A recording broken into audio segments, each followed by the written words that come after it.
Buenos días, jóvenes. Buenos días, profesor. Buenas, profe.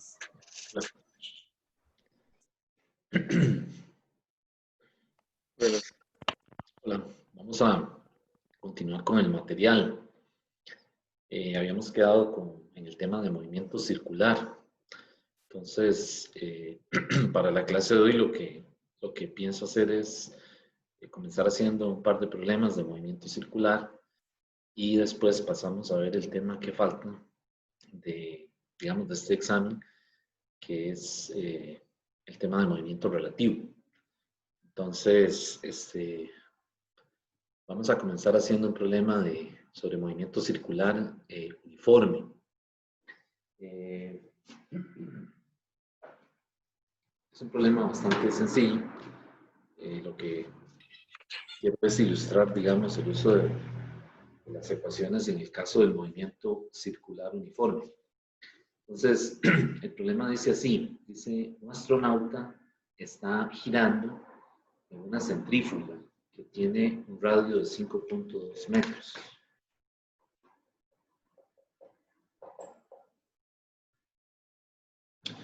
Entonces, la parte A del problema le dice que cuál es su velocidad si la aceleración es de 6.8 g.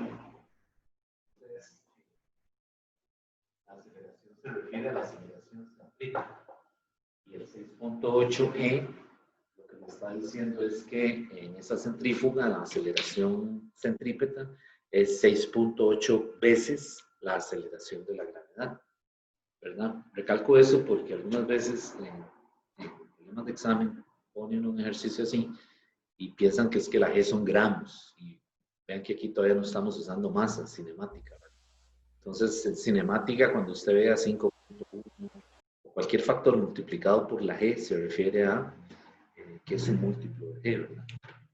Entonces ahí, pues se refiere a que la aceleración radial es, perdón, la centrípeta es, ¿cómo se dice? 6.8 veces la aceleración de la gravedad.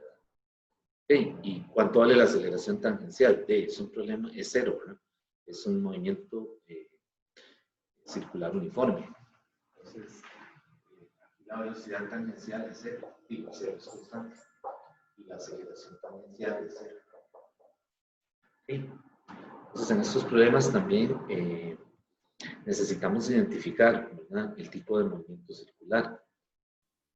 De todos modos, con los datos del problema, uno enseguida se orienta, ¿verdad? Y se da cuenta de qué tipo de movimiento es. Ok, Profesor. Dígame. Sí, ¿cuál es la pregunta del problema? Sí, a eso iba, voy a volverla a leer. Dice que ¿cuál es la velocidad si la aceleración es de 6.8 g? Se está refiriendo a la velocidad tangencial, ¿verdad? Es lo que le está pidiendo. Okay. O sea, el astronauta está en una centrífuga, que es un aparato gigantesco, ¿verdad?, que utilizan en la NASA para hacer pruebas ¿cómo se dice?, de ingravidez y todas esas cosas. Y entonces la velocidad en el borde, ¿verdad?, ¿cómo se dice?, es lo que le está pidiendo. ¿Ok? Bueno, entonces realmente lo que necesitamos es utilizar esta ecuación, la que vimos en movimiento circular uniforme. La aceleración centrípeta es el cuadrado de la velocidad tangencial del radio. Y pues de aquí después, la velocidad tangencial es aceleración centrípeta por R raíz cuadrada. La aceleración centrípeta ya me la dan, ¿verdad? Entonces, se sustituye ahí. Velocidad tangencial va a ser igual a la raíz de 6.8 multiplicado por 9.8 metros sobre segundo cuadrado por el radio, que son 5.2. ¿Sí? Y entonces ahí, pues hago esa operación. A mí me dio 18.6 unidades metros sobre segundo. Y esa es la parte A del problema.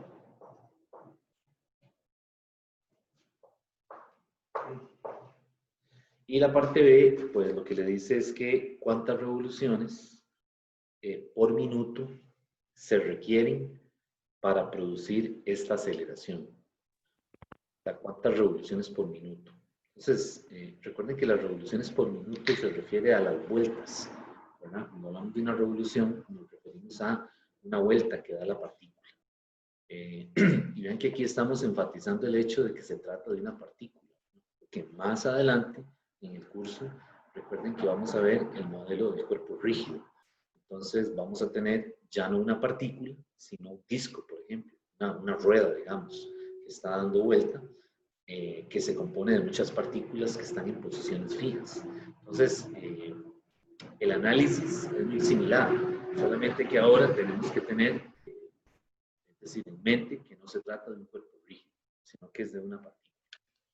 Okay, entonces ahí le dice la parte B, ¿cuántas revoluciones por minuto se requieren para producir esta aceleración?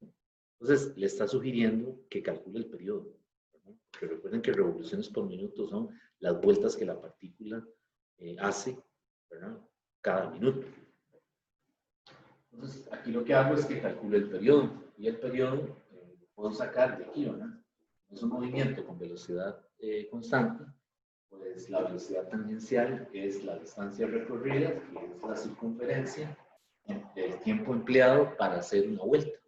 Y el tiempo empleado para hacer una vuelta se llama periodo, ¿verdad? Aquí lo despejo. Entonces el periodo va a ser 2 por pi, ¿verdad? Multiplicado por el radio, que son 5.2 metros, dividido entre la velocidad tangencial, que son los 18.6 metros por segundo. Y ese periodo, segundos, a mí me dio 1.76 segundos. ¿Okay? Entonces, para saber el número de revoluciones, pues yo simplemente lo que hago es que hago un factor de conversión. Recuerden que le está diciendo revoluciones por minuto. O sea, la pregunta dice cuántas revoluciones por minuto. Entonces, yo sé que en un minuto hay 60 segundos. ¿De acuerdo? Y las vueltas, o sea, la cantidad de vueltas, el número de vueltas que haga la partícula no tiene unidades, ¿verdad? Igual que si uno contara el número de personas que están en un salón, o sea, es adimensional. Entonces, lo que yo necesito es hacer un factor de conversión. El factor aquí correcto es dividir los 60 entre el 1.76 y eso me da el número de revoluciones. Y dividiendo eso, 60 entre 1.86 me da 74. Quiere decir que cada minuto la partícula hace 34 revoluciones.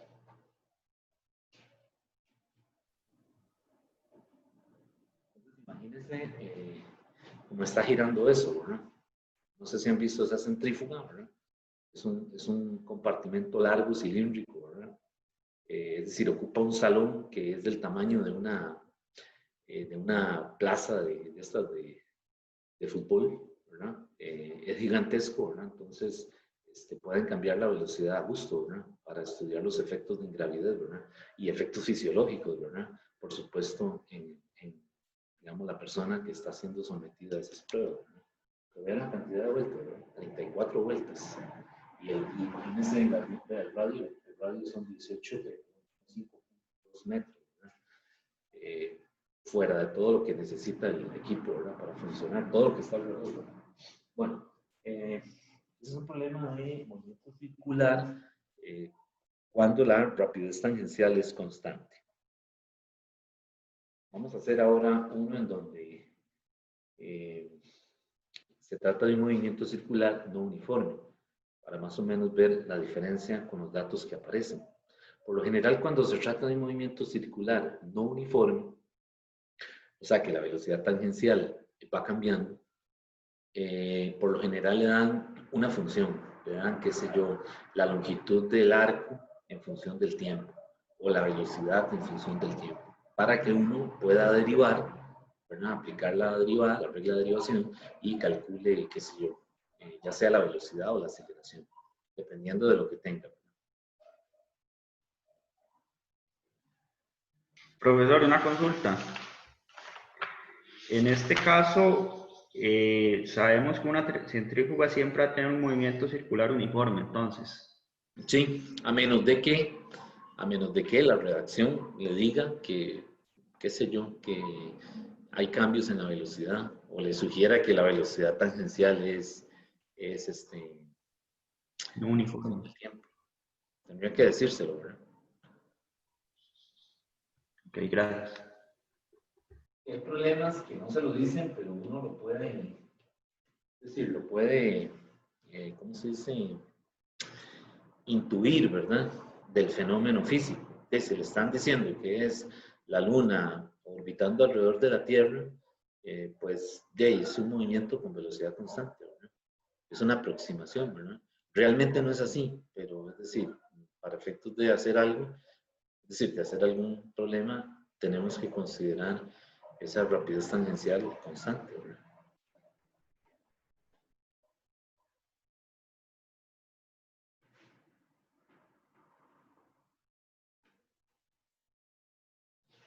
Ahora, ven que aquí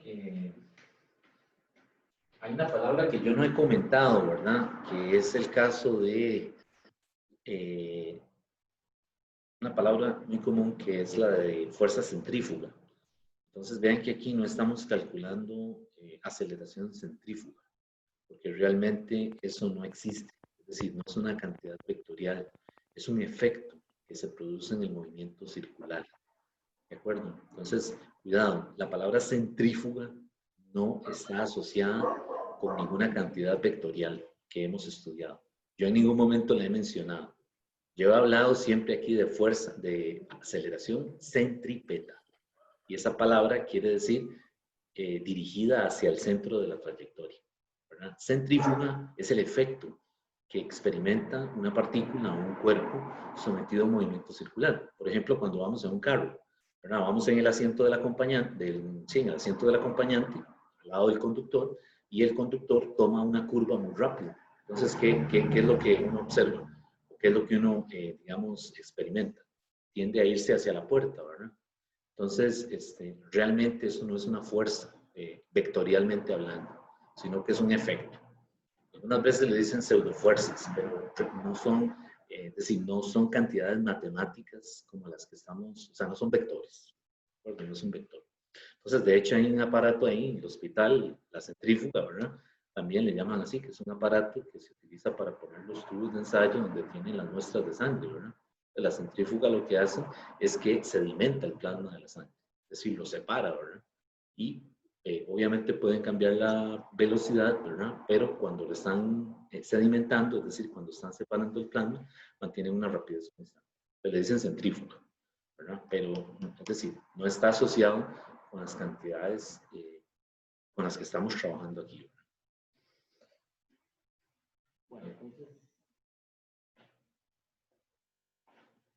este es un problema, puede ser un problema.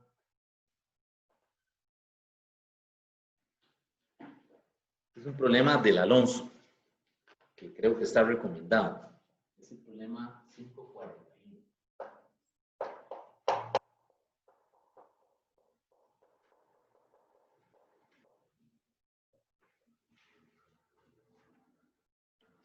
Entonces, el problema comienza diciéndole así. Un punto se mueve en un círculo de acuerdo a la ley S igual a la 3 más 2t cuadrado. Donde S se mide en pies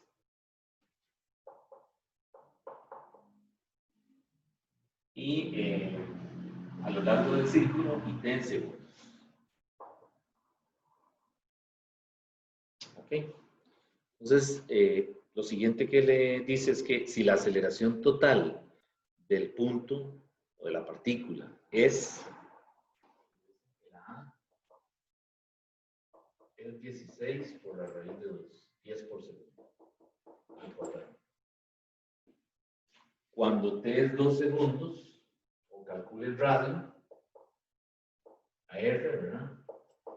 El radio, cuando t, en instante t igual 2 segundos.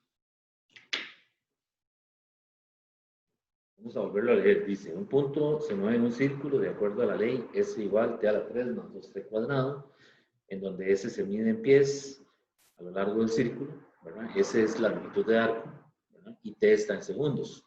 Si la aceleración total del punto es 16 raíz de 2 pies por segundo cuadrado, cuando T es igual a 2 segundos, ¿verdad? O sea, esa es la aceleración, quizás lo puse mal, ¿verdad? Esta es la aceleración para T igual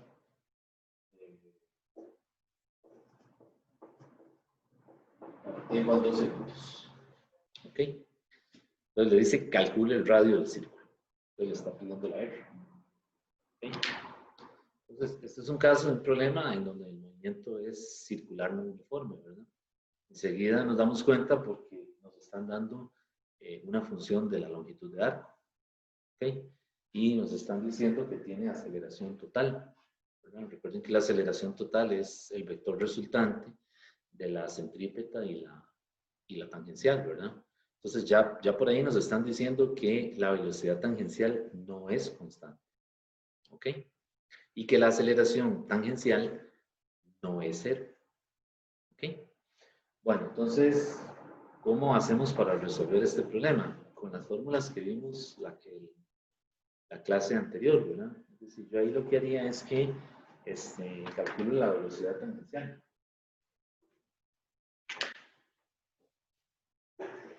Voy a calcular la velocidad tangencial. Y la velocidad tangencial es la derivada de la longitud de arco, que es una función del tiempo con respecto al tiempo. Entonces lo que hago es que tengo la longitud de arco, ¿verdad? En función del tiempo, la derivo. Entonces, vamos a ver, ¿cuánto daría esa derivada? 3t cuadrado más 4t. ¿Qué unidades tiene eso? 10 por segundo. ¿Está bien? Hasta ahí no hay ninguna duda. Ok, y con eso, vean que me está diciendo que la aceleración total es esta para este instante, para t igual 2 segundos. Entonces yo necesito también para t igual 2 segundos calcular la velocidad, porque la referencia aquí, digamos, es el instante en el que estamos haciendo el estudio, ¿verdad? Entonces calculo ahora, evalúo esta velocidad tangencial en 2 segundos. Y es sustituir el 2 de ahí. Entonces, cuando yo hago esa sustitución, a mí me da aquí 20 pies por segundo. ¿Okay? Y también puedo calcular la aceleración tangencial. ¿Cómo calculo la aceleración tangencial? Es la derivada, dijimos, de la velocidad tangencial respecto del tiempo. Lo que hago es que vuelvo y derivo esto. ¿Está bien? Entonces, derivando eso sería bajo el 2, ¿verdad? Me quedaría entonces 6t más 4. Y esto está en 10 por segundo cuadrado. Y ahora, otra vez, lo evalúo en 2 segundos. Ya vamos a ver por qué. Y yo necesito al final juntarlo todo en ese instante. Entonces, ahora lo evalúo. A tangencial en 2 segundos. Y al evaluar ahí, 6 por 2, 12, más 4 es 16. Entonces ya tengo la aceleración tangencial. 16 pies por segundo cuadrado. Ok, entonces ya tengo la velocidad en 2 segundos, la velocidad tangencial. Que no va a ser la misma, ¿verdad? Porque si es otro instante, ese valor va a cambiar. Y tengo también la aceleración tangencial. Entonces, ya con eso, pues entonces yo puedo utilizar esta ecuación. Yo puedo utilizar la de aceleración total. A cuadrado es igual a A tangencial cuadrado, ¿verdad? La del módulo, y A centrípeta cuadrado. Y vean que de aquí yo tengo este valor. ¿Cuál es este valor? El A cuadrado. Este A es el valor que me están dando, el dato que me están dando, 16 raíz de 2 al cuadrado. Y tengo también la aceleración tangencial en 2 segundos, porque ya la evalué, es 16 pies por segundo cuadrado. Entonces vean que teniendo estas dos yo puedo despejar y encontrar ¿quién? La aceleración centrípeta, ¿verdad? Voy a hacerlo de este lado.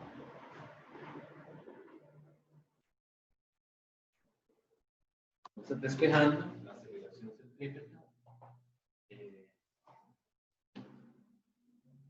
va a ser entonces la raíz de 16 raíz de 2 al cuadrado menos, paso esto a restar, menos 16 al cuadrado.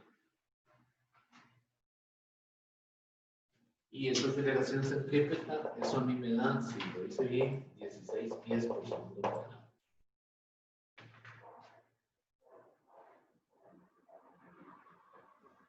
Y lo que me está pidiendo es el radio. Entonces ya yo sé que aceleración centrípeta es velocidad tangencial evaluado en 2 segundos al cuadrado entre R. Y esto ya lo tengo porque son 16. Y la V al cuadrado ya la tengo, perdón, la V tangencial ya la tengo en 2 segundos porque son 20. Entonces lo que me queda es sustituir y despejar para R. Entonces aquí serían 16. No lo voy a poner unidades. Y aquí serían 20 al cuadrado. Y de aquí ya despejo el radio. Me dio, si lo hice bien, me dio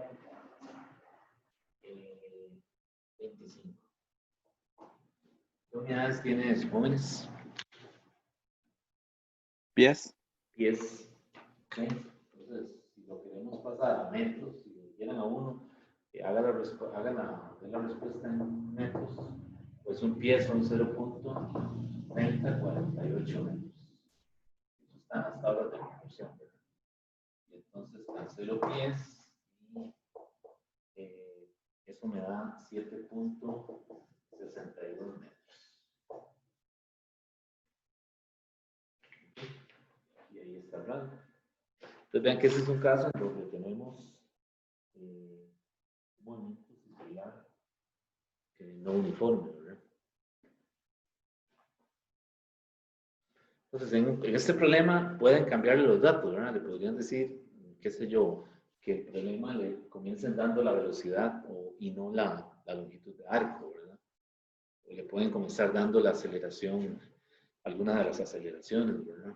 Entonces, pero la forma de hacerlo es la misma, ¿verdad? Es tratando de identificar el instante, ¿verdad? El t igual a 2 segundos. Vean que si yo aquí cambio el instante, el t, cambian la situación, ¿verdad? Cambian los datos del problema.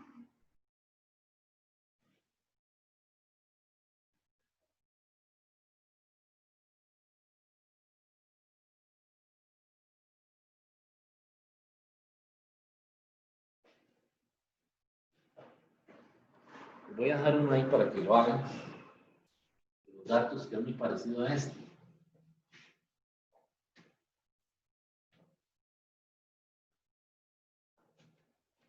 Es un problema que pusieron por ahí en un examen de físicos 1. No yo, ¿verdad? Otro profesor, pero yo. Y él puso este problema. Dice que un punto se mueve por una circunferencia de radio R igual 2 centímetros.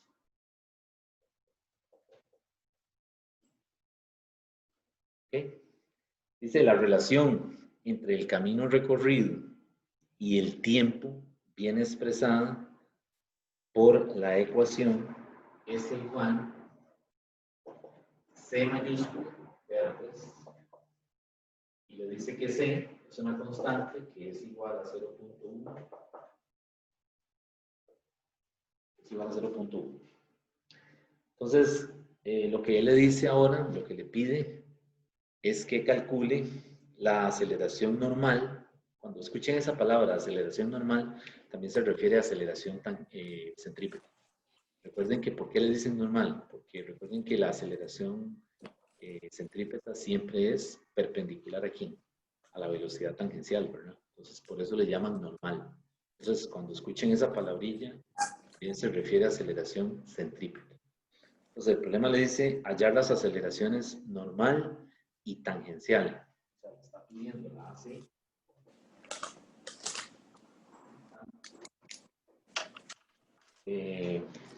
Del punto en el momento, dice, en que la velocidad lineal del mismo es v igual 0.3 metros sobre segundo. Ok. Pues vean que ahora cambió lo que están pidiendo, ¿verdad? En este que acabamos de hacer, había que calcular esas aceleraciones. Aquí se las están pidiendo. Voy a volverlo a leer. Dice, un punto se mueve por una circunferencia de radio R igual 2 centímetros. La relación entre el camino recorrido y el tiempo viene expresada por esa ecuación. La longitud de arco en función del tiempo. Y le dice que C es una constante, que es 0.1. Entonces le dice calcule las aceleraciones normal y tangencial del punto en el momento en que la velocidad lineal o tangencial, ¿verdad?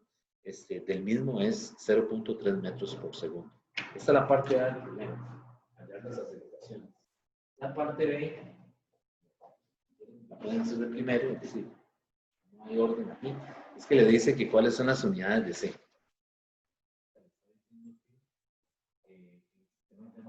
Bueno, internacional no, con las unidades que tienen ahí, ¿verdad?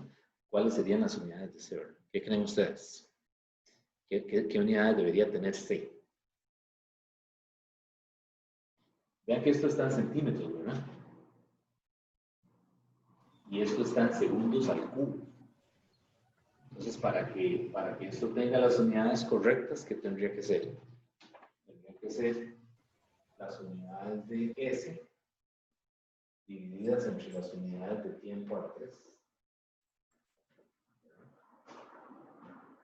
Las unidades de S son centímetros. Y las de tiempo a la 3 son segundos a la 3.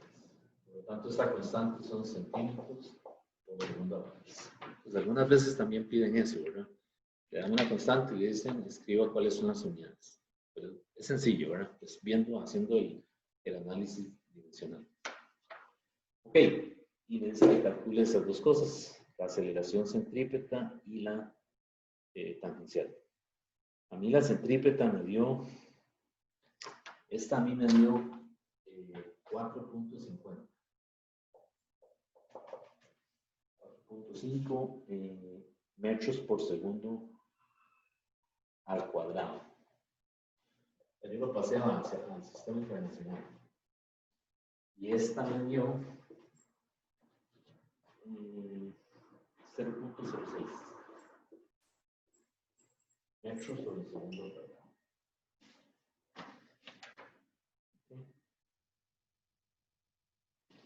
Para que lo hagan. Es bastante sencillo, ¿verdad? No es tan complicado.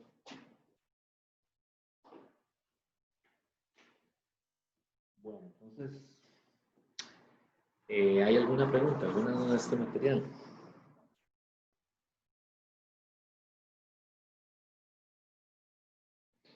Entonces vamos a pasar a ver lo que nos falta, que es el movimiento relativo.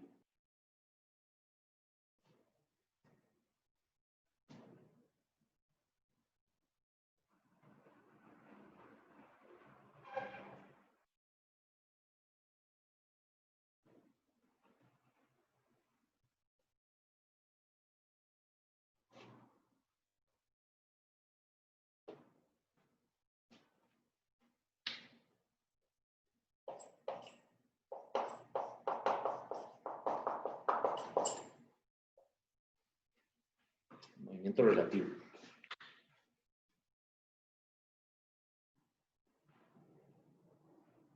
Bueno, quizás ya ustedes lo han experimentado, ¿verdad? El caso del movimiento relativo es común. Por ejemplo, cuando uno va en un bus, ¿verdad? Y entonces, a la par del bus en el que uno está, hay otro autobús, ¿verdad? Están quizás haciendo un alto, ¿verdad? Y entonces, o un semáforo, ¿verdad? Y entonces, por un momento dado, usted quizás se distrae y percibe que se está moviendo.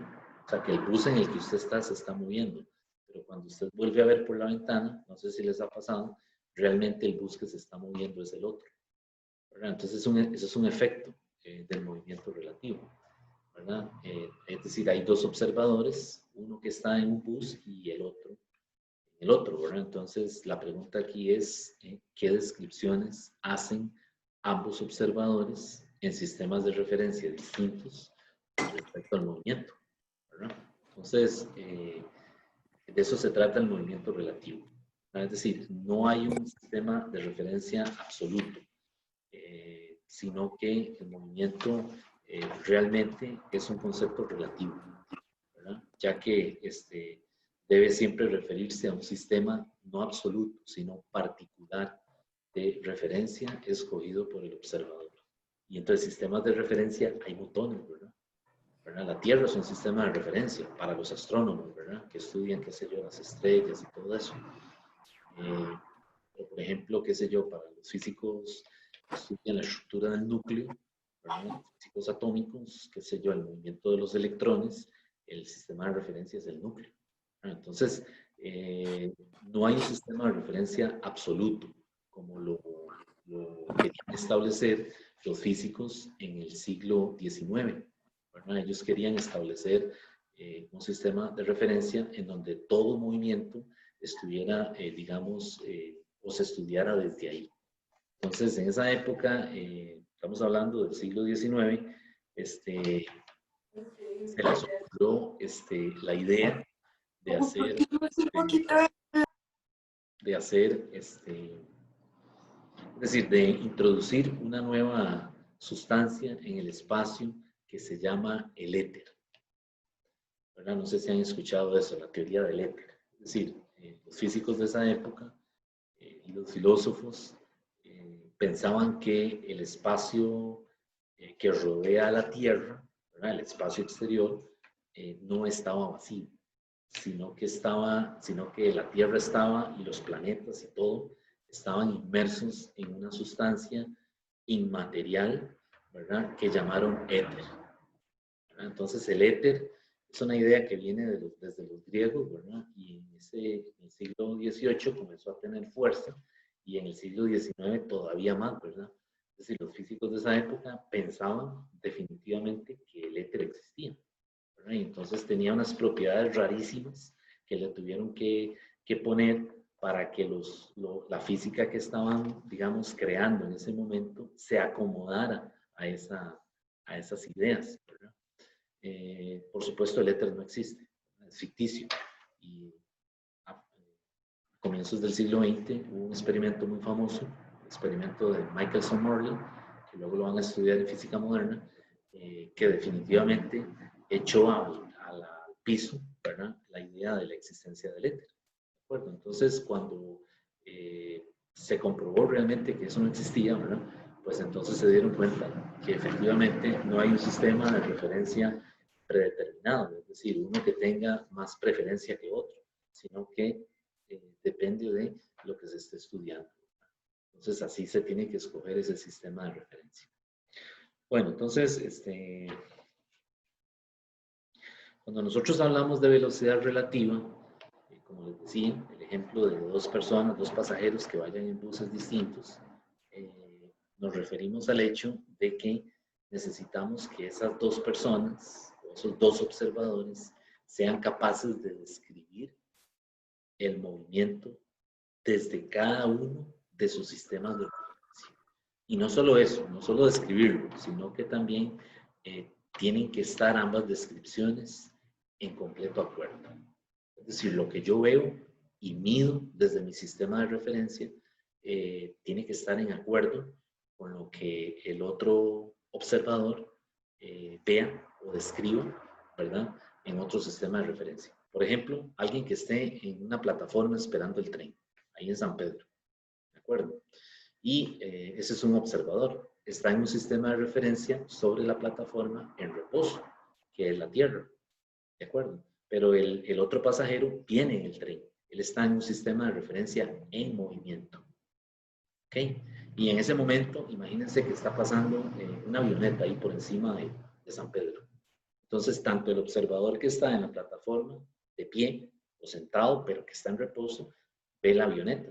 Y también el pasajero que viene montado en el tren, sentado o de pie, como sea, puede ver por la ventana el movimiento de la avioneta, ¿cierto?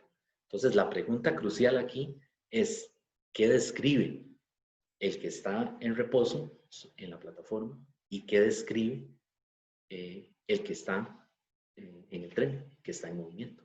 Entonces, el problema que vamos a intentar resolver hoy es ese. Dos observadores, uno en reposo, ¿verdad?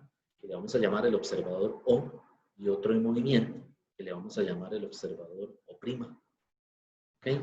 Y entonces hay un evento, ¿verdad? Es decir, un evento externo a ellos, el movimiento de la avioneta, ¿verdad? Y queremos hacer descripciones de ambos. ¿Okay? Bueno, entonces,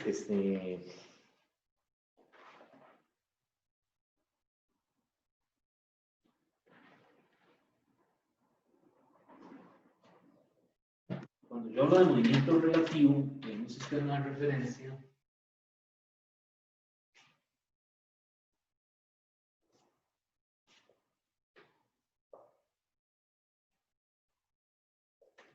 pues entonces, lo primero es que si yo tengo un punto en el espacio, ¿verdad? Una partícula, ¿verdad? La puedo describir como un vector de posición. El vector de posición A para la partícula A.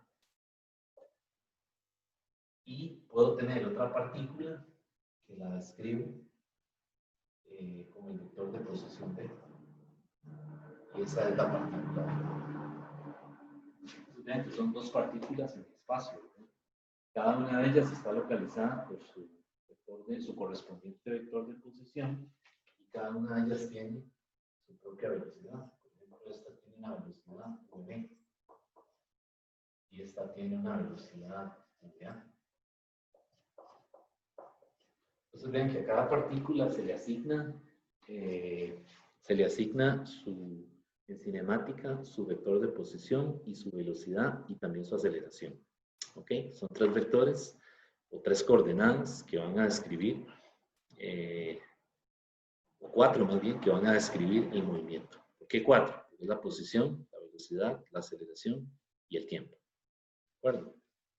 Entonces, el vector que va de RA a RB, ya lo vimos la semana pasada, es la sustracción vectorial, que dijimos que para donde ponemos la flecha, ahí hacemos la resta, ¿no? Entonces este vector es el RBA. Bueno, y ese RBA, por definición, ¿qué sería? Ese RBA es RB menos RA. Entonces vean que aquí ya aparece una aplicación de la sustracción de vectores, ¿no? La resta de vectores.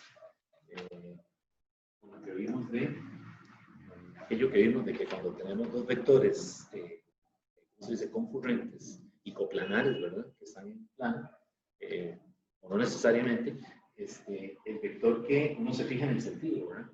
Para hacer la resta, ¿verdad? Pues la resta aquí, por definición, ¿verdad? Tiene que ser RBA, y es RB menos RA. O sea, la posición del vector del cuerpo de la partícula B con respecto a A. Puede ser al revés, sí, también. Puede ser la posición de A con respecto a B, entonces sería RAB. Entonces ya el sentido no está de este lado, sino que lo pondríamos de este lado. Entonces vean que el movimiento relativo, por eso es relativo, porque es con respecto a, ¿verdad?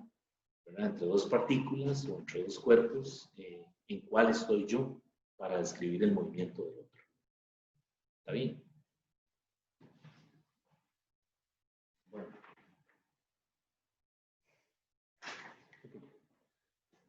Bueno, entonces, en el siglo XIX, ya esta cinemática, ya estas cosillas ya las sabían, ¿verdad? Entonces, por ejemplo, las velocidades cuántas miden, ¿verdad? Si yo quiero escribir la velocidad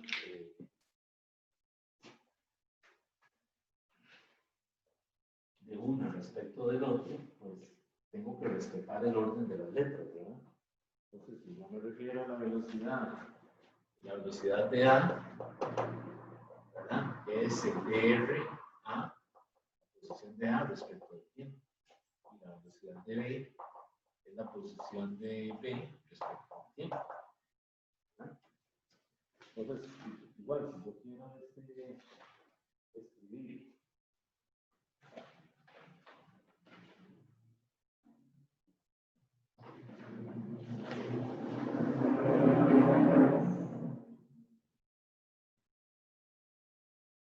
Si yo quiero escribir la velocidad relativa, ¿verdad? De uno con respecto al otro, utilizo la misma notación, ¿verdad? Por ejemplo, si yo quiero escribir el VBA, velocidad relativa de B respecto a, pues tengo que derivar el vector RBA con respecto al tiempo. Y si quiero la velocidad relativa de A con respecto a B, pues derivo R a B. Entonces aquí es cuál partícula o cuál cuerpo que se está moviendo estoy escogiendo para hacer el estudio, ¿verdad? Entonces, en este caso, esta se refiere a este caso, ¿verdad? Que la flecha está apuntando hacia la partícula B. Entonces, aquí depende de lo que uno esté, de la partícula que escoge. Entonces, VBA. Disculpe. Es VB menos 1. Y así similarmente para la aceleración. Si yo quiero la aceleración de A con respecto a B, o de B con respecto a A, pues lo escribo así. De B con respecto a A, que es este caso, ¿verdad? Estoy estudiando todo en la partícula B, pues entonces es la aceleración de B con respecto a la aceleración de A. Profesor, una consulta. Sí. Sí está bien, bueno, RBA, no sería RAB porque la dirección es de A hasta el punto B, sí cuando hago la resta sí es del final al inicial. Ya es un asunto de notación. Digamos, si usted digamos, en su notación decide verlo así, se puede hacer, ¿verdad? Lo que pasa es que yo aquí estoy siguiendo la notación del libro, pero si uno quiere cambiarla, lo puede hacer. Es decir, no tiene nada que ver tanto, es decir, el orden de las letras uno lo maneja, es decir, como lo quiera definir, ¿verdad? Entonces aquí en este caso, MA, pues es por el hecho de que esto es posición final y esto es posición inicial, ¿verdad? Entonces es RB menos RA. Por eso ponen la letra de primero, ¿verdad? Final menos inicial. Pero, es decir, puede cambiar el orden dependiendo de la notación que se use. Gracias. Okay. Bueno, entonces les decía que esto es básicamente el movimiento relativo, ¿verdad? Quiero entrar a ver ya algunos otros detalles, digamos, más, que ahondan un poquito más, que profundizan un poquito más en el movimiento relativo. ¿Por qué digo que profundizan más? Porque esta es una descripción muy general, ¿verdad? El movimiento de uno con respecto al otro, pero no ganamos mucho. Es decir, sabemos que ambos tienen trayectorias distintas, pero ¿qué pasa con el tiempo, por ejemplo? ¿Qué pasa con las aceleraciones? Es decir, ¿estas aceleraciones son las mismas o son distintas? ¿Verdad? O estas velocidades, ¿son iguales en magnitud o no necesariamente? Entonces, esta descripción es bastante, digamos que superficial, pero sí ya nos ayudó a ver la idea, ¿verdad? De que cada partícula en el espacio que se mueva tiene su propio sistema de coordenadas, ¿verdad? Y un observador que esté en ese sistema de coordenadas, pues va a describir o va a hacer cálculos distintos a los que hace otro observador en otro sistema de coordenadas. Entonces, ya eso nos ayuda a aclarar esa situación, ¿verdad? Porque en la época de Newton, el tiempo era absoluto. Entonces, qué sé yo, todavía no se les había ocurrido eso, ¿verdad? Que podían haber descripciones distintas para objetos que se estuvieran moviendo en trayectorias distintas, ¿verdad? O inclusive iguales, pero sistemas de referencia distintos. Entonces, vamos a verlo, ahora a ver esto un poquito con más detalle, estudiando lo que les dije, es decir, fijando un observador, porque vean que aquí los dos están en movimiento. Entonces, es más sencillo si fijamos uno. ¿Sí? Cuando digo fijarlo es ponerlo en la Tierra, en un sistema de referencia fijo, y otro que se esté moviendo, el caso del pasajero que viene en el tren, ¿verdad? Entonces es más sencillo porque entonces vamos a tener Un sistema de referencia muy conocido que es el de la Tierra.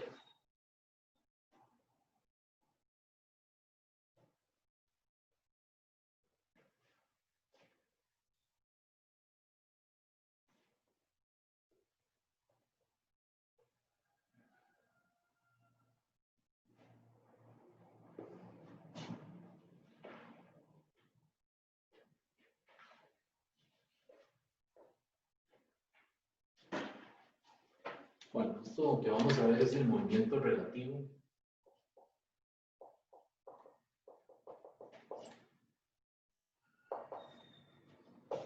de traslación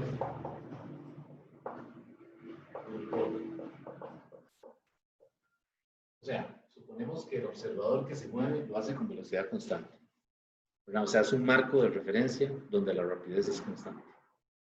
O sea, si el marco de referencia ya no es constante, la velocidad no es constante, ya la situación cambia completamente. Entonces, este caso que vamos a ver y el que tiene el libro es para V constante, ¿verdad? Cuando los marcos son acelerados, la cosa se pone horrible, ¿verdad? Y eso dio origen al desarrollo de la relatividad, ¿verdad?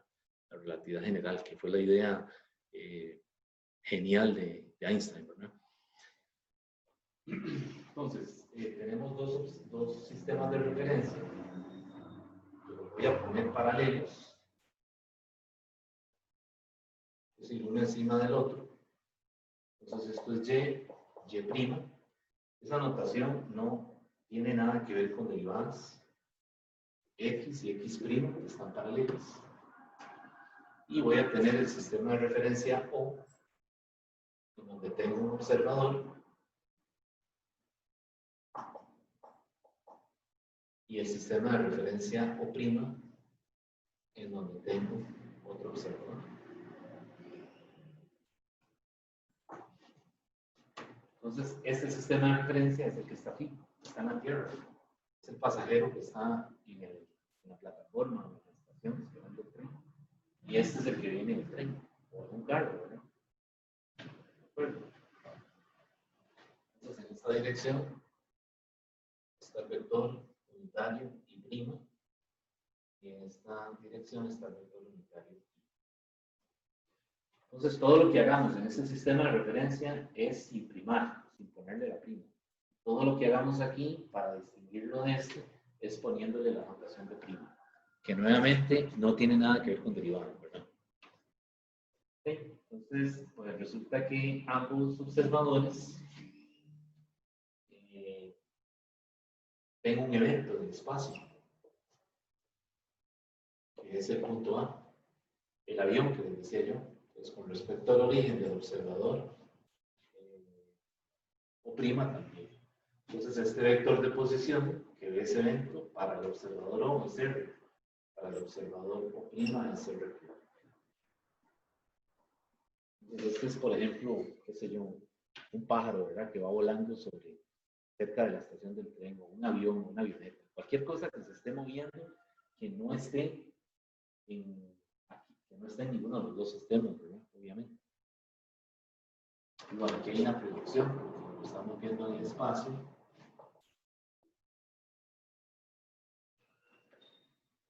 ¿Okay?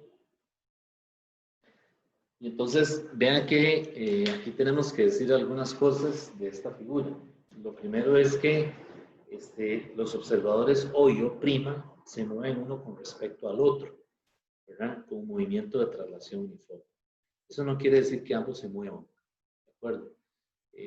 Cuando digo que se mueven uno con respecto al otro, lo más probable es que uno esté fijo.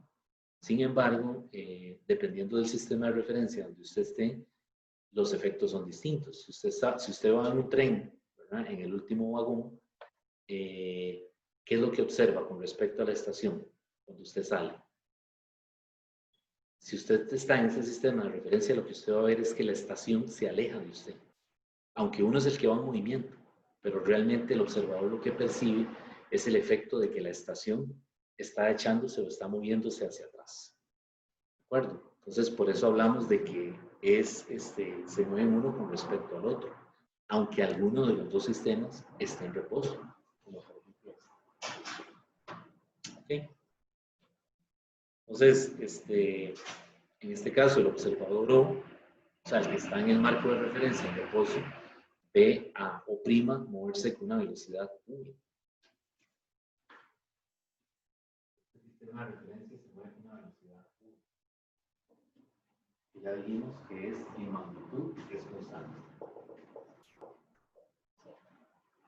Sin embargo, el observador O', el que está en movimiento, ¿verdad?, realmente ve al observador O, el que está en la estación, moverse con una velocidad menos V. ¿De acuerdo? Entonces, O ve a O' que se mueve con una velocidad V. Y O' ve a O que se mueve con una velocidad menos V. ¿Está bien? Entonces, lo que uno quiere es comparar esas descripciones, ¿verdad? En el movimiento relativo queremos comparar las descripciones que ambos observadores están haciendo en ese instante, ¿verdad? Y eso relacionarlo con lo que ocurre fuera de ambos sistemas de referencia. El punto A, ¿verdad? Fíjense que el punto A es un pájaro, es un avión. ¿Okay?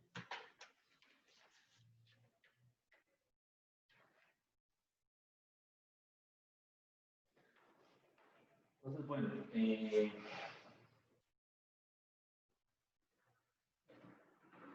de lo que vemos aquí, ven que de vectores OA es O' más O'. Vean esa notación, a ver si están de acuerdo. Son vectores, ¿verdad? Entonces el OA es el vector que va de aquí a aquí, que es el R. Realmente es la resultante de ¿quién? El vector O' más ¿quién? Más el O'. Es como que si fuera el vector C, el vector A y el vector B. O sea, es una suma, es una suma vectorial. Una de las que vimos la semana pasada. Solamente que ahora lo estamos aplicando al movimiento relativo. Entonces esto yo lo puedo cambiar y ponerlo así. R' es igual a R menos B por T.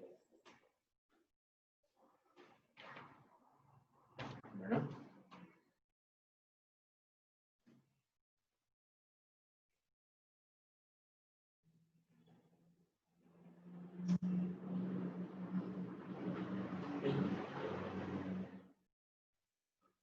Entonces, lo que hice fue que lo acomodé, ¿verdad? Es decir, aquí está el más, pero luego lo despejo, lo pongo así, ¿verdad?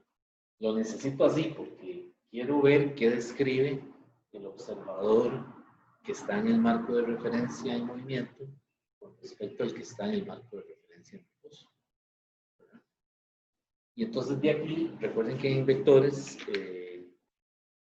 todas las ecuaciones vectoriales se componen de 3 ecuaciones escalares. Lo habíamos dicho, ¿verdad? Una en X, una en Y y una en Z. Quiere decir que esta ecuación que tiene vectores realmente, escalarmente, tiene 3 componentes. Voy a escribirlas. Una en X, que va a ser X' igual a X menos V por T. Esta V no tiene componentes, ¿verdad? Es decir, no hace falta ponerle la X, porque ya sabemos que este observador se está moviendo a lo largo del eje X. Entonces, luego tiene una Y, que sería Y' es igual a Y, pero el componente en Y es 0, porque vean que el observador no se mueve ni en Y, ni se mueve tampoco en Z. Y la tercera ecuación, Z' es igual a 0. Entonces, vean que en estas dos ecuaciones, BY y BZ son 0. ¿Okay? Y aquí hay que agregar una cuarta igualdad. Voy a hacer esto más pequeño. Y' igual a Y, Z' igual a Z, y una cuarta que es T' igual a T. ¿Okay? Entonces vean que tengo en el movimiento relativo, necesito 3 coordenadas espaciales para describir el movimiento. X, Y, Z, ¿de acuerdo? Y una coordenada temporal, que es el tiempo. En la mecánica de Newton, cuando Newton desarrolló las leyes del movimiento, esta igualdad él no la consideró. que él siempre mantuvo que el tiempo es absoluto, ¿verdad? Entonces, no toma en cuenta marcos de referencia distintos. ¿Okay? Pero en el siglo XIX, finales del siglo XIX, se hizo necesario distinguir los marcos de referencia, ¿okay? De un observador y de otro. Bueno, y estas ecuaciones que ustedes ven ahí se llaman una transformación galileana, una transformación de Galileo.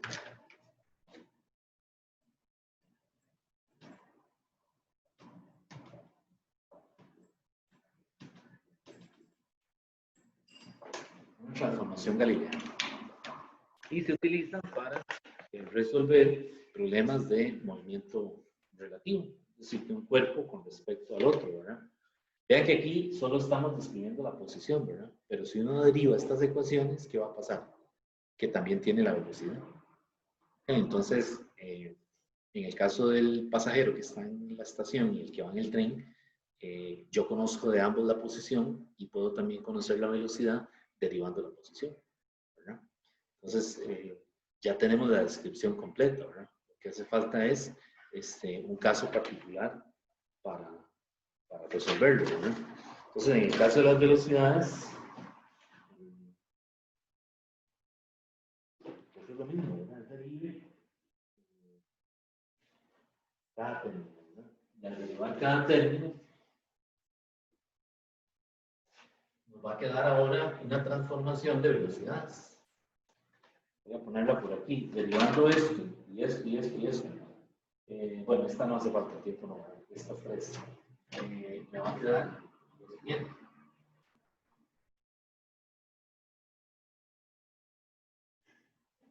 Me va a quedar así. V' es igual a V menos V. Okay, y de aquí salen tres ecuaciones que son V' X es igual a Vx menos V. V' Y es igual a Vy. Y V' es igual a Vz. Y eso le llaman una ley de transformación de las velocidades. Entonces vean que tengo una transformación para las velocidades y una también para las coordenadas espaciales. ¿Okay? Y tenemos también que incorporar el tiempo. Pero entonces vean lo que pasa en esta transformación galileana. Digamos, lo importante aquí es el concepto. Vean lo que estoy diciendo. Todo lo que ocurre en Y se mantiene igual, de un sistema de referencia al otro, ¿verdad? Lo que describe el observador en el sistema, el movimiento de la velocidad vertical, es lo mismo que va a describir el observador en el sistema de referencia en reposo, ¿verdad? En Y ellos describen lo mismo. El tiempo para ambos es el mismo. ¿De acuerdo? Las posiciones espaciales en Y y Z son las mismas. Lo que cambia es la descripción en la dirección del movimiento. Vean las ecuaciones, las que cambian aquí son la X' y la Vx'. ¿Okay? Por eso aquí depende mucho del sentido de movimiento del observador. Aquí yo estoy diciendo que el observador se mueve en X. Pero ¿qué pasa si el observador se mueve hacia arriba? Entonces, ¿cómo cambian estas coordenadas? ¿Verdad? Esa es la idea de la transformación. Pero la transformación está diciendo que independientemente de lo que ocurra, estas cantidades se mantienen invariantes, es decir, no cambian. Entonces, esa idea de que cuando yo paso de un sistema de coordenadas a otro, la descripción se mantiene igual, tiene un significado muy profundo en las leyes de la física, ¿verdad? Eso fue lo que obligó a que se desarrollara la relatividad, ¿verdad? Y otros fenómenos que comenzaron a aparecer a finales del siglo XIX. El hecho de que las ecuaciones no se mantuvieran igual de un sistema de coordenadas al otro fue cuando ya puso a pensar a los físicos, ¿verdad? Es decir, ellos estaban muy bien con la transformación de Galileo, porque todo funcionaba muy bien, pero llegó el momento en que cuando se pasaba de un sistema de referencia a otro, las descripciones no eran las mismas, ¿verdad? Es decir, ya habían términos nuevos en esas transformaciones. Y entonces eso fue, digamos que, el detonador, por decirlo de alguna manera, de que la física clásica tuviera que replantearse un montón de fenómenos que venían estudiando. Y ahí aparece todo todos los fenómenos que ya ustedes han escuchado, han leído, de finales del siglo XIX, ¿verdad?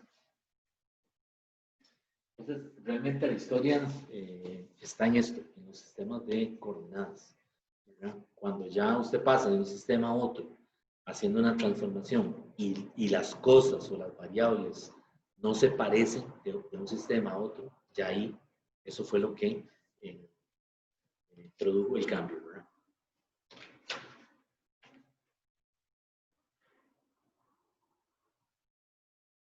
Y también hay una transformación para aceleraciones, ¿verdad? Entonces también está esta ecuación. Esto es fundamental, importantísimo. A es igual a A', que quiere decir que A en el sistema primado, la aceleración es igual que en el que está en reposo, en las tres direcciones.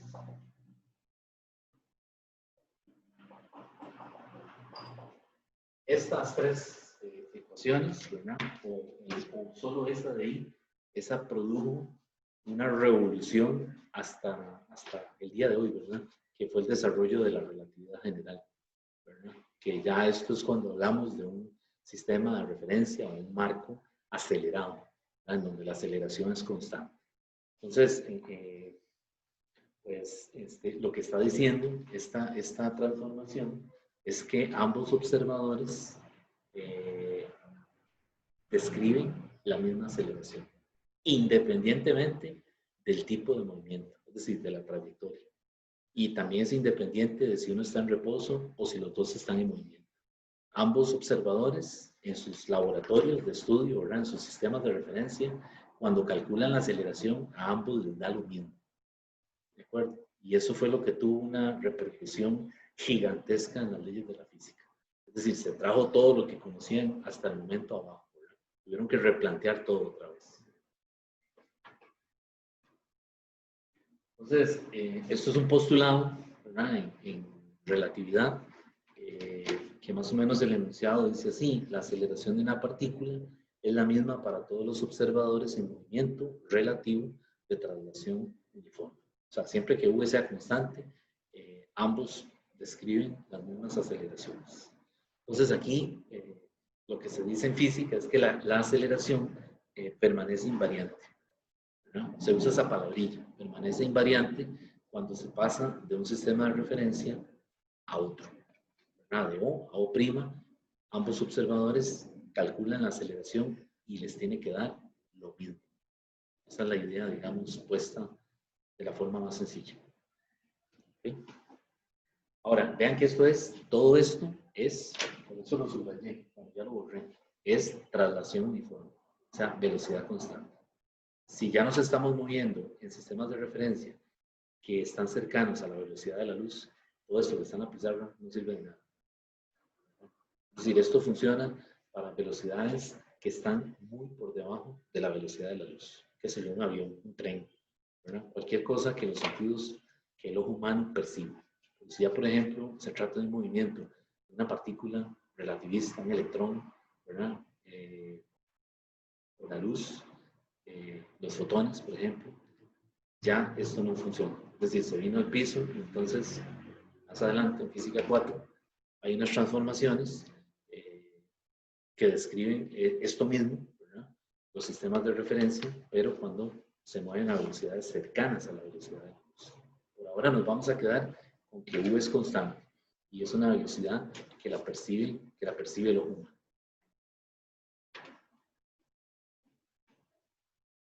Bueno, no sé si tienen alguna duda de eso, alguna pregunta.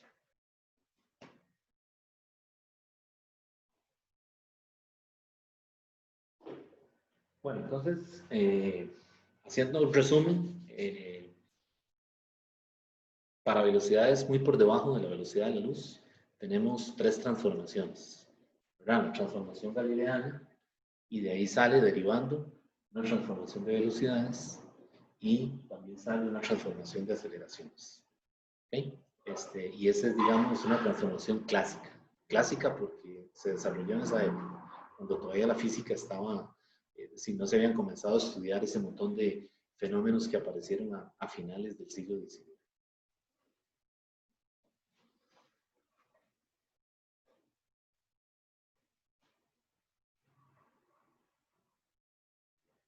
Entonces, otra forma de escribir esta ecuación, quizás que ayuda más, ¿verdad? Es puesta como una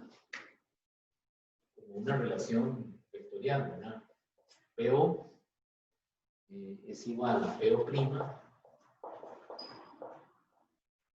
más O'. Entonces, esta nos va a ayudar más, o bueno, hay más, visualmente ayuda más porque vamos a tener las velocidades de la P, que es, digamos, la partícula, o de la A, si quieren le ponemos aquí la A, usar las mismas letras. Vamos a relacionar el evento externo a ambos observadores, el A con respecto a O, es decir, la velocidad del avión con respecto a un observador que está en tierra, la velocidad de A con respecto al observador que está en movimiento y la velocidad de O' con respecto al observador en reposo. Entonces, en los problemas de movimiento relativo, ahora vamos a hacer uno, siempre uno puede utilizar esta ecuación, ¿verdad? Entonces, una forma de aprenderse es así, apréndase que existen tres cosas.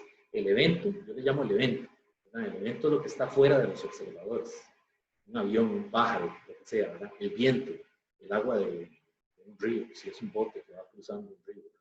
El evento, el observador que está en reposo y el observador que está en movimiento. ¿De acuerdo? Entonces, en el caso de un bote que cruza un río, hay un observador en la orilla, en tierra, el observador. ¿Okay? Hay un observador que va en el bote, que está cruzando el río, digamos. Ese es el O', que va con una velocidad constante, ¿verdad? Y hay una corriente, hay una velocidad de la corriente del agua que está arrastrando el bote. Ese es el evento A. ¿Okay? Entonces, en el caso de alguien que está cruzando desde un extremo al otro, de una orilla a la otra, un río, es muy común que el observador que está en tierra, o sea, el que está en reposo, se da cuenta que el bote, la corriente lo arrastra. Y es lo que se ve realmente, ¿verdad? Es decir, cuando el bote comienza a cruzar de una orilla a otra, la corriente lo que hace es que lo desvía, ¿verdad? Eso lo ve el observador que está en tierra. Sin embargo, el que está en el sistema de referencia de movimiento, o sea, en el bote, no lo percibe, ¿de acuerdo? A menos de que los instrumentos se lo indiquen, ¿verdad? Y también está la velocidad de la corriente del agua que lo está arrastrando, ¿verdad? Igual pasa en un avión, ¿verdad? Entonces hay un observador en tierra, el que está en el, qué sé yo, ¿cómo se llama esto? Donde ayudan a aterrizar los aviones, se me olvida, la torre de control, ¿verdad?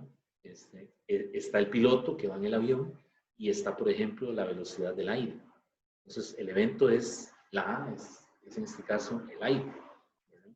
Está el observador en tierra, en la torre de control y está el piloto. Entonces, el piloto obviamente se ayuda con los instrumentos de vuelo, ¿verdad? Los instrumentos le dicen qué está pasando, ¿verdad? Si el avión se desvía o qué, ¿verdad? Y entonces trata de rectificar el curso, ¿verdad? Entonces, el movimiento relativo, como ustedes podrán imaginarse, tiene un montón de aplicaciones, ¿verdad? En todo lo que tiene que ver con sistemas de navegación. Bueno.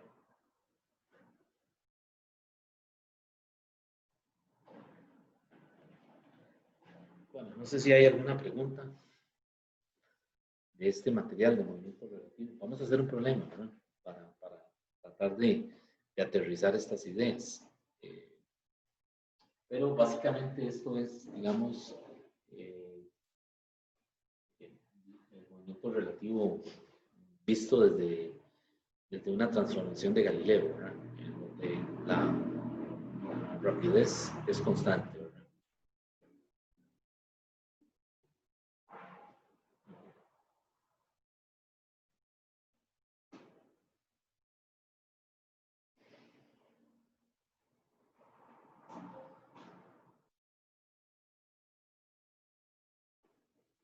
En el Tipler solo le dan esta última ecuación que yo les puse ahí, la ecuación que relaciona el evento con los dos observadores. Es decir, el Tipler lo da muy resumido, entonces, pero sí les da la ecuación, ¿no? Esa última ecuación que yo puse es la que ellos usan para hacer los problemas de movimiento relativo.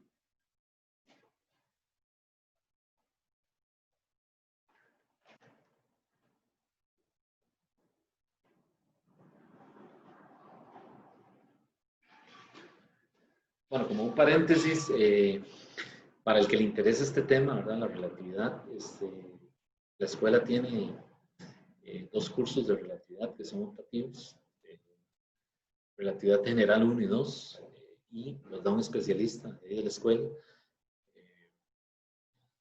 y son cursos muy completos, ¿verdad? Para el que quiera ahondar más adelante, ¿verdad? En esta parte. Esta parte le interesa mucho al cosmólogo, al astrónomo, ¿verdad? A la gente que está muy interesada en todo lo que son ciencias del espacio, ¿verdad? Pero, pues para que sepan, ¿verdad? El profesor que los da se llama Rodrigo Alvarado, es un especialista en relatividad general, creo que es el único que tiene la escuela de física, que tiene un doctorado en relatividad general y cosmología, ¿verdad? Bueno, entonces vamos a hacer un problema para tratar de visualizar estos conceptos del movimiento relativo. Y el clásico siempre, el problema que siempre aparece es el avión. Un avión que sigue una trayectoria, o el caso de un bote que está cruzando un río, digamos, de un extremo al otro. Entonces, este problema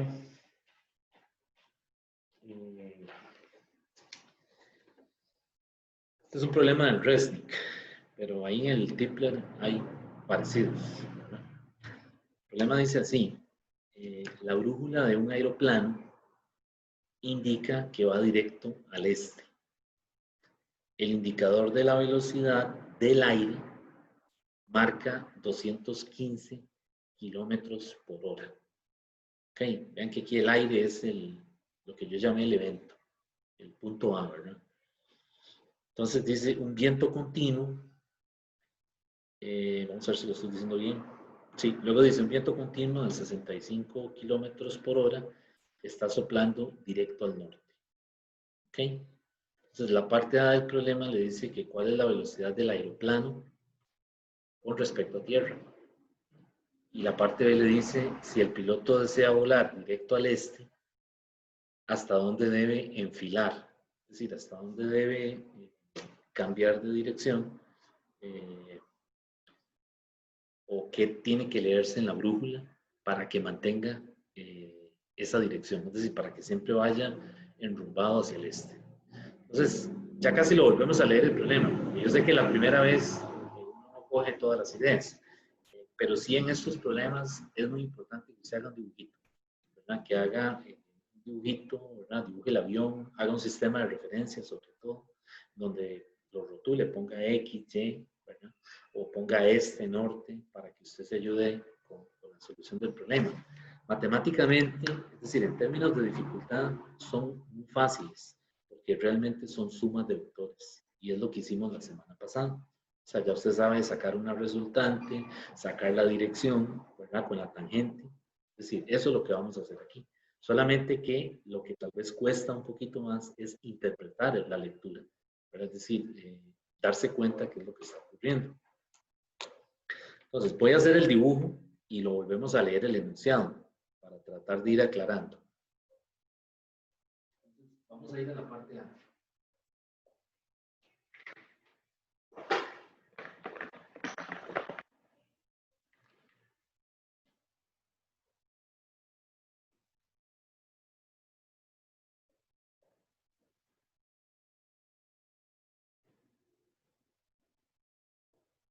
Le pongo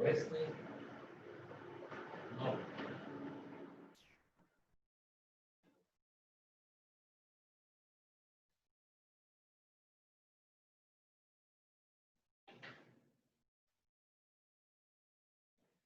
Okay, entonces, Voy a hacer los vectores de una vez.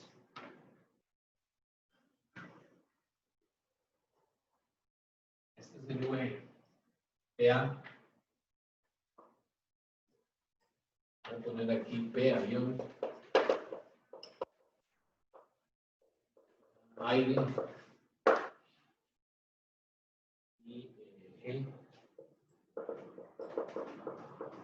Tierra. Entonces, esta es la velocidad del viento.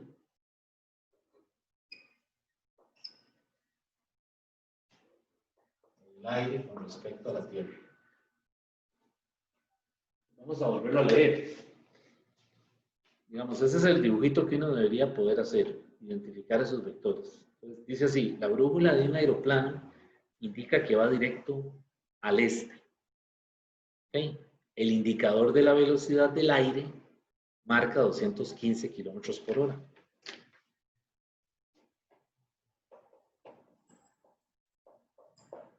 Ahorita identificamos cuál velocidad es, ¿verdad? El indicador de la velocidad del aire marca 215 kilómetros por hora. Dice, un viento continuo de 65 kilómetros por hora está soplando directo hacia el norte. ¿Okay?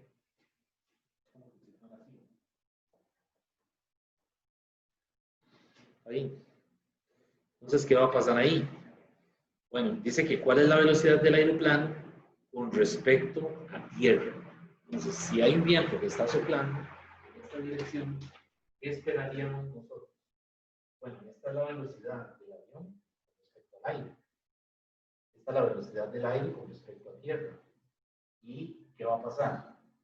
Realmente lo que hace es que lo desvía, ¿verdad? Entonces, el vector resultante tiene que ser un vector que va del origen del primero a la cabeza o término del último.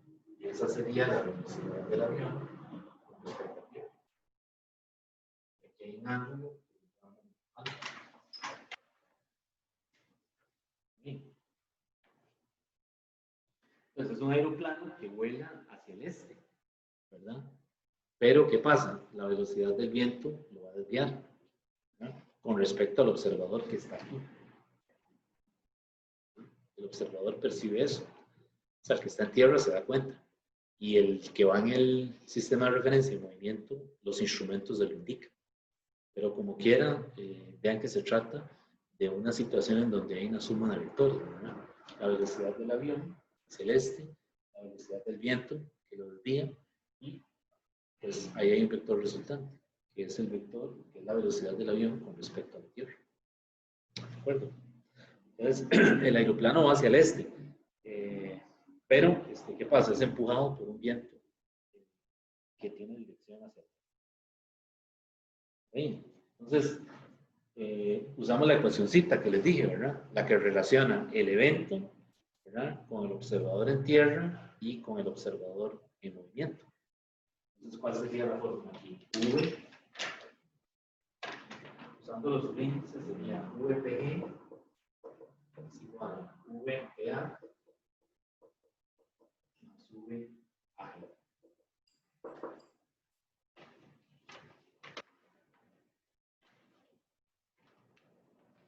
Y ahí ya está casi que resuelto, ¿verdad? Digamos que vean que en estos problemas lo difícil es el dibujo. A mí lo que me cuesta es el dibujo. O sea, comenzar a leerlo y dibujar los vectores, ¿verdad?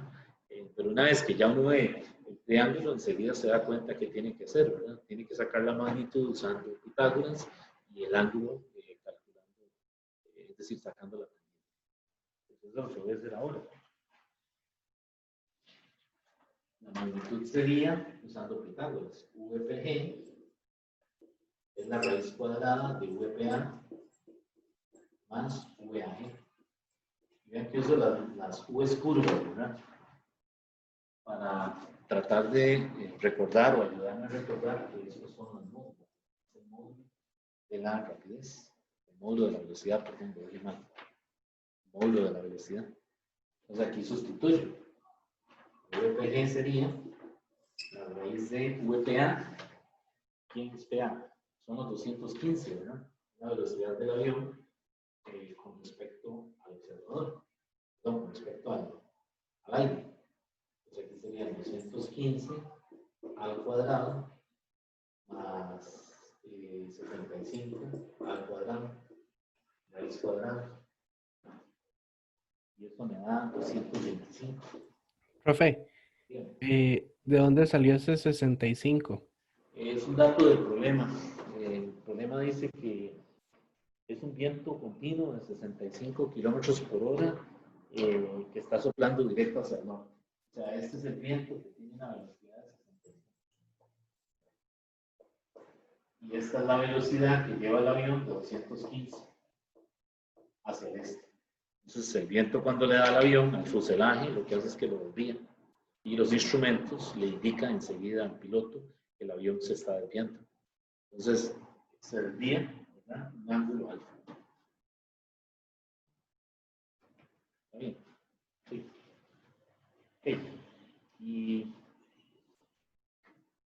vean que interesante. La velocidad del avión con respecto al suelo es mayor que la velocidad con respecto al aire. Vean lo que estamos obteniendo. 225.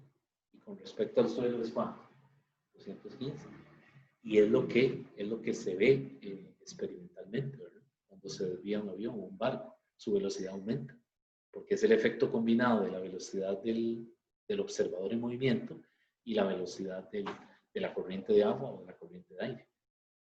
O sea que estamos bien. O sea, estamos describiendo algo que efectivamente se observa en la realidad. O sea, la velocidad tiene que ser menor. Si el avión quiere ahora rectificar la dirección, es decir, si el piloto quiere otra vez mantener el rumbo ¿verdad? Esa velocidad que va a tener que ahora que se va a calcular tiene que ser menor. ¿Por qué? Porque va en contra de la dirección de la corriente de aire. Ok, entonces el ángulo que sería. El ángulo alfa es tangente inversa, que sería la VAG. VA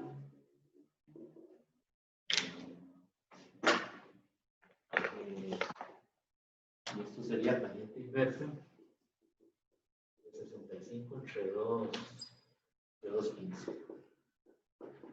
Y así entonces en la calculadora, tangente inversa de 65 entre 215 a mí me da 16. Eso lo desvía al aire. 16.8 grados. Ahora, digamos que la mala noticia de estos problemas es que no siempre hay que calcular esta U, que es la hipotenusa, por decirlo de alguna manera, sino que algunas veces le van a pedir, le van a dar los datos y le piden la velocidad del viento, ¿verdad? La corriente de aire que golpea el avión. O otras veces le van a decir que calcule la velocidad del avión con respecto al aire. O sea, entonces por eso aquí es fundamental que uno haga el diagrama vectorial y que esté seguro cuál velocidad es la que está rotulando, ¿verdad? Porque así va a ser el uso del teorema, ¿verdad? Porque aquí estoy usando el teorema porque en el fondo es una hipotenusa, pero debe ser que lo que me estén pidiendo es alguna de estas otras y haya entonces que despejar de aquí, ¿verdad? Entonces, vean, esos problemas no use las letras de trigonometría, ¿verdad? A, B y C, porque no tiene sentido. Entonces, no es un problema de trigonometría del cole, es un problema de física. Entonces, la idea es que cuando usted haga el diagrama, haga los vectores, haga las flechitas, ¿verdad? Es decir, que intente darle todo el significado físico posible, ¿verdad? Y luego viene la parte de resolverlo con el álgebra, ¿verdad? Pero hay gente que pone aquí C igual a más B cuadrado. O sea, el teorema de Pitágoras que enseñaron en un noveno. Es decir, no tiene sentido, ¿verdad? La idea es tratar de resolverlo como un problema de física. Bueno, entonces, esa es la parte A del problema. Vuelvo a la pregunta. ¿Qué decía la pregunta? ¿Cuál es la velocidad del aeroplano con respecto a la Tierra? Entonces, ¿cuál es la respuesta aquí? Bueno, lo que tenemos que decir es que con respecto al suelo, o sea, que es el sistema de referencia 1, el aeroplano está volando a 225 kilómetros por hora, ¿verdad? En una dirección 16.8 grados al noreste, ¿verdad? O del norte 16.8 grados al este. O también podemos decir que su velocidad aumentó al desviarse un ángulo de 16.8 grados.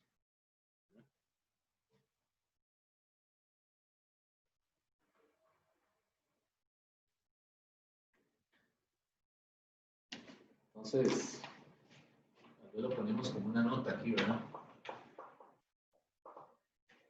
Con respecto al suelo,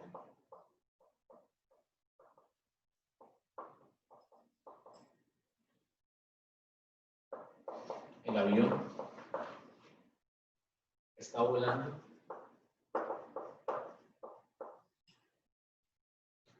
a 225 kilómetros por hora en una dirección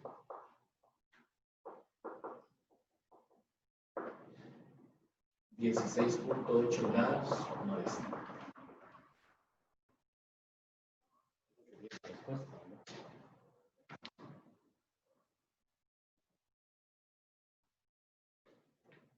Bueno, hay una parte B que también quiero hacerla, pero antes quiero, si hay alguna pregunta, alguna duda de esta primera parte o de lo que hemos dicho, o si hay alguna duda para tratar de aclararla.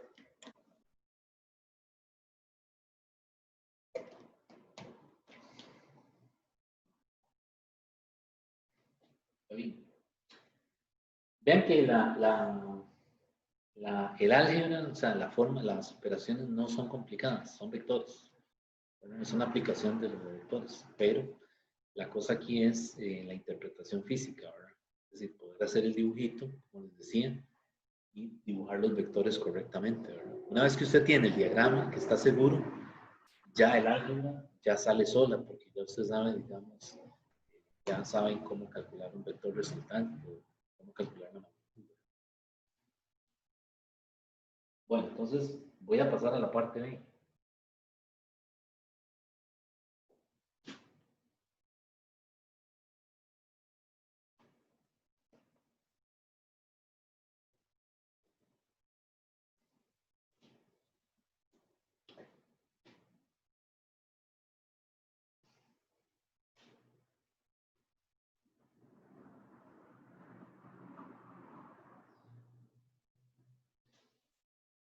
La parte del problema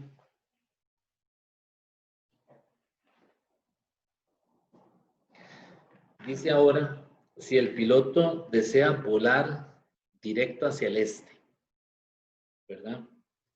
¿Hasta dónde debe enfilar? Enfilar se refiere, es decir, qué dirección debe leerse en la brújula para mantener la dirección. O sea, recuerden que originalmente él viene moviéndose, ¿verdad? Y la corriente de aire lo desvía, esos 16.8 que calculamos ahora. Pero entonces él desea mantener esa dirección, ¿verdad? Entonces va a tener que, ¿cómo se dice? Desviar el avión en la dirección contraria al viento, ¿verdad? Para poder mantener la dirección, porque si no va a pasar lo que pasó en la parte A, ¿verdad? Entonces, en este caso, ¿cómo haríamos el dibujillo? ¿Cómo haríamos ¿Qué habría que hacer, no? Dice que si el piloto desea volar directo, ¿qué debería pasar? O sea, ¿qué deberíamos hacer entonces? ¿Cuál sería el primer vector que habría que dibujar?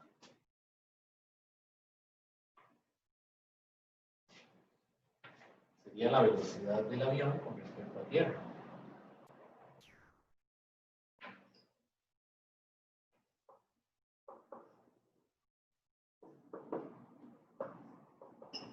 ¿Verdad?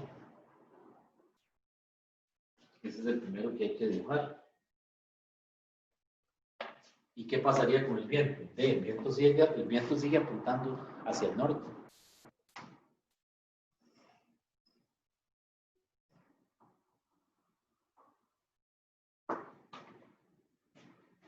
Entonces vean cómo cambió ahora la situación. Pues para yo cerrar el polígono, tiene que haber un vector consecutivo.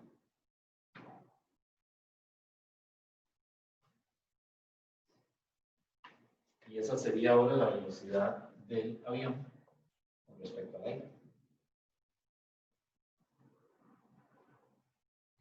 Y este ángulo ahora es un ángulo distinto, beta.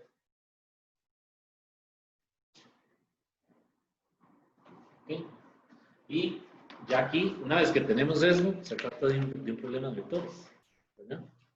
Es decir, vea que estos dos vectores son consecutivos, ¿verdad? Y el vector resultante es el PG, que es el vector que va del origen del primero a la cabeza o término del último, que fue lo que vimos sobre los vectores consecutivos, ¿verdad? Entonces, ¿cómo escribo yo ahora la formulilla? Bueno, yo ahora digo que VPA más VAG tiene que ser ¿qué? VPG. Y VPG lo dibujé aquí porque el problema le está diciendo que el piloto desea mantener la dirección.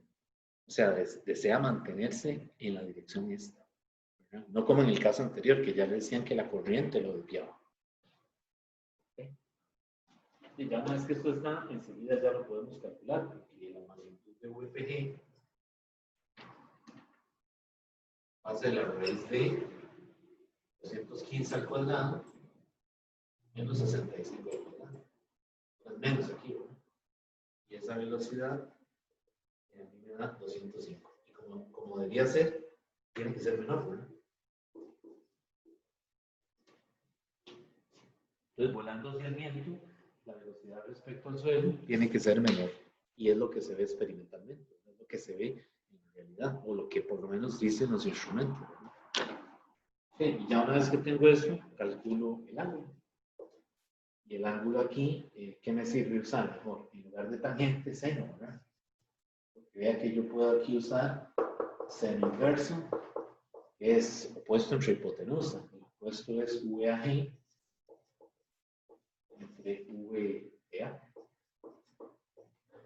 Aquí sería seno inverso de 65 entre 205. De 215.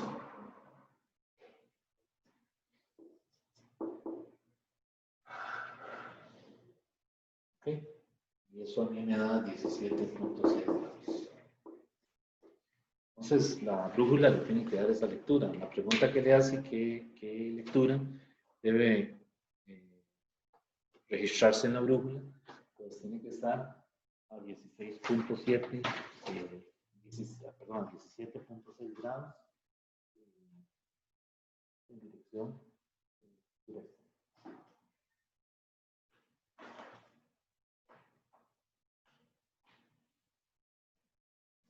Y está volando con una rapidez menor, ¿verdad? Porque va en contra de la dirección del viento.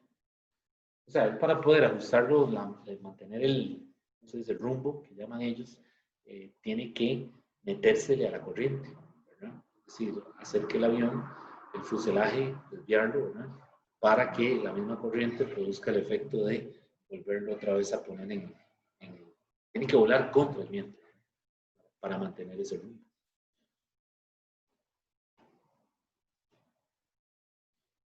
Bueno, ¿alguna pregunta?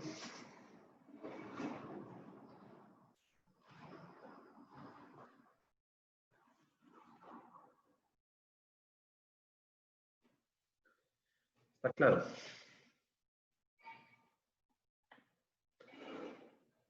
Bueno. Entonces, este sería el material, jóvenes, para el primer parcial. Entonces, ese examen lo estaríamos aplicando de este sábado en 8. ¿Qué fecha es el próximo sábado? ¿Alguien sabe?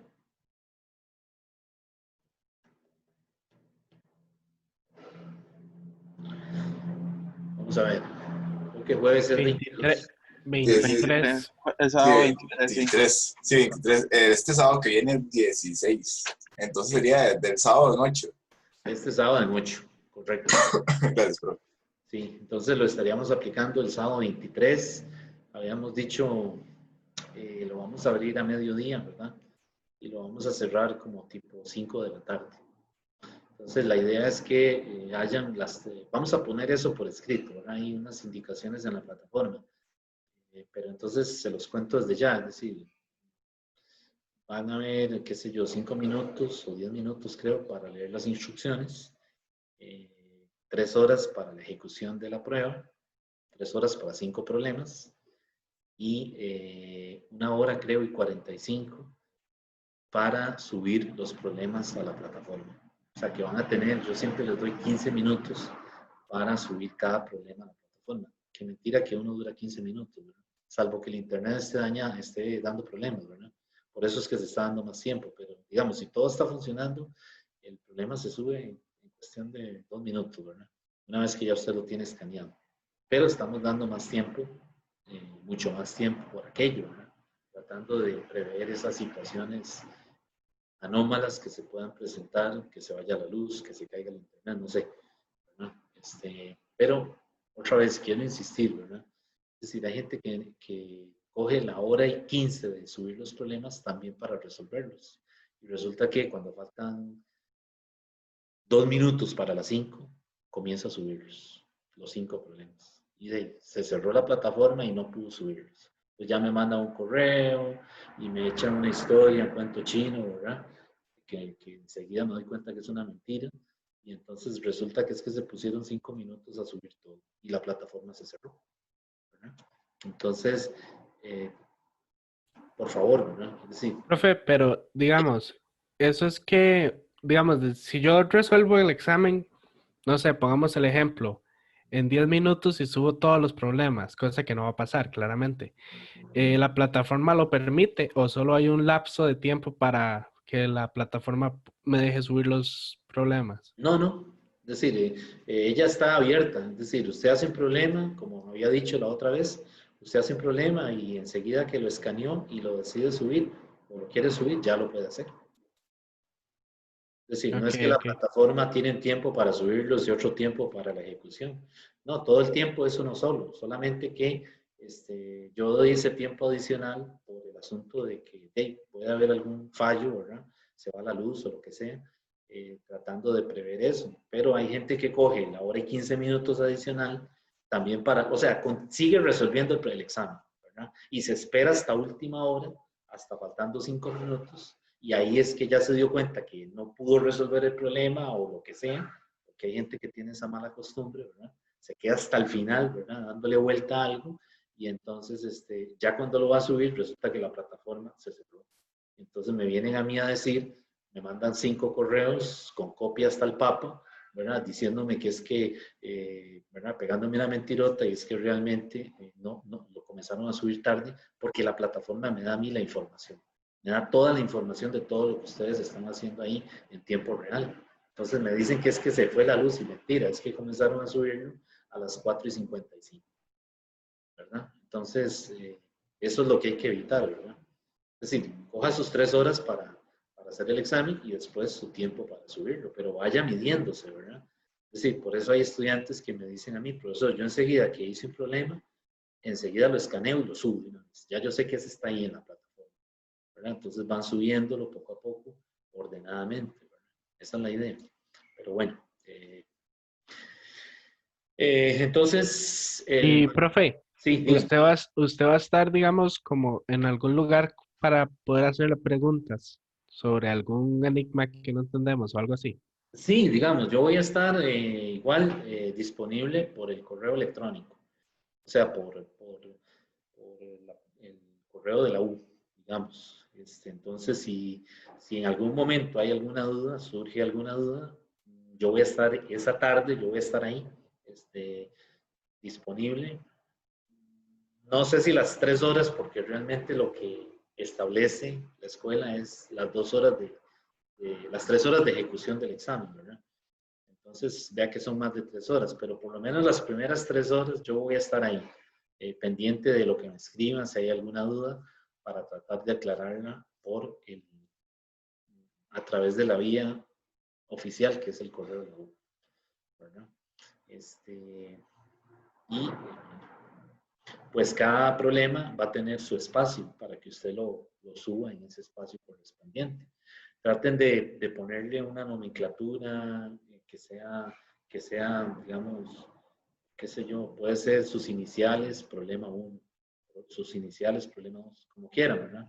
pero que ustedes sepan identificar cuál problema están subiendo. Porque hay veces hasta me han subido dos soluciones iguales, o sea, se confundieron, ¿verdad? Entonces, recuerden que la plataforma es el mecanismo oficial y lo que se revisa es lo que esté ahí, ¿verdad? Si yo no puedo revisar documentos por fuera de la plataforma, que ustedes me manden a mí el examen al correo mío, eso no se puede, ¿verdad? Es decir, a mí no me lo permite, ¿verdad?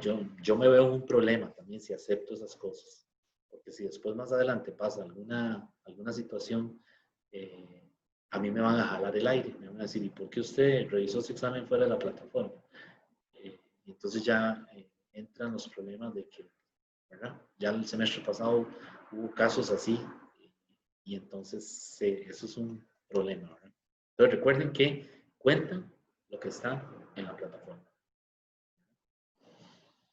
Bien, entonces les iba a decir que los temas entran hasta aquí, ¿verdad? Entra vectores, cinemática en una dimensión y cinemática en 2 dimensiones, lo que hemos visto, ¿verdad? Y la otra semana, lunes, empezaríamos con el tema de fuerzas, ¿verdad? Empezaríamos con el capítulo de leyes de Newton. ¿De acuerdo? Y ahora a las 10 tenemos la hora de consulta de 10 a 12 para el que quiera y pueda, ¿verdad?, conectarse. Pues aquí vamos a estar aclarando algunas dudas de los problemas que hicimos ayer en la hora de consulta y los problemas que ustedes tengan por ahí para ver ahora, ¿verdad? Entonces, bueno, que tengan un buen fin de semana, ¿verdad? Y nos veríamos el lunes para continuar con el material nuevo que sigue, ¿verdad?, que son fuerzas. Gracias, profe. Bueno, mucho Gracias, gusto. profe. Bueno, hasta luego. Pura idea, profe, que le vaya bien. Bueno, gracias igual.